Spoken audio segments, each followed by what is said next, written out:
सूरत के बहुचर्चित नासिर नगर के कथित नकली डिमोलिशन पर म्यूनिसिपल कमिश्नर का बड़ा बयान। यह डिमोलिशन म्यूनिसिपैलिटी ने किया है। लाइन कोडन और डीमार्केशन के काम के दौरान डिमोलिशन का काम भी म्यूनिसिपैलिटी ने किया है।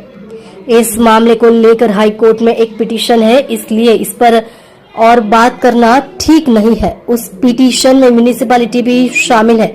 हाई कोर्ट में जो भी सबूत पेश करने होंगे वो किए जाएंगे। हाई कोर्ट का जो भी फैसला और जजमेंट होगा उसका सख्ती से पालन किया जाएगा। पूरे कथित नकली डिमोलिशन को लेकर राजनीतिक माहौल गर्मा गया है। कुछ राजनीतिक नेता आमने सामने आ गए थे। कुछ लोगों ने अपनी राजनीतिक रोटियां सेकने की कोशिश की, जिसमें एसओजी पुलिस पर आरोप लगे थे। सूरत शहर एसओजी डीसीपी राजदीप सिंह नकुम और म्यूनिसिपल कॉर्पोरेशन पर 6 करोड़ रुपए का समझौता सेटलमेंट भी एक बेबुनियाद आरोप है।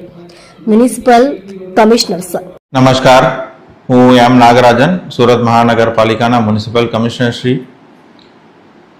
હાલમાં નસીરનગરમાં ચર્ચિત જે ડેમોલિશનની કામગીરી છે એ સંદર્ભે નિવેદન આપવા માંગુ છું। 30/5/2024ના રોજ સેન્ટ્રલ ઝોનના અધિકારીઓ દ્વારા લાઇન દોરીનો અમલ કરવા માટે અને ડીમાર્કેશનનું કામગીરી કરવા માટે ઉચિત પોલીસ બંદોબસ્ત લઈને કામગીરી કરવામાં આવી હતી। લાઇન દોરીને અમલ અને ડિમાર્કેશનની કામગીરી દરમિયાન ડેમોલિશન પણ એમના દ્વારા કરવામાં આવેલી છે અને લાઇન દોરીનો અમલ પણ કરવામાં આવેલી છે। હાલ આ મેટર હાઈકોર્ટમાં પેટિશન કરવામાં આવેલ હોય એની અંદર વધારે વિચાર વિમર્શ કરવું એ ઉચિત નથી। સુરત મહાનગરપાલિકા પણ એ પેટિશનમાં જોડાવવામાં આવી છે।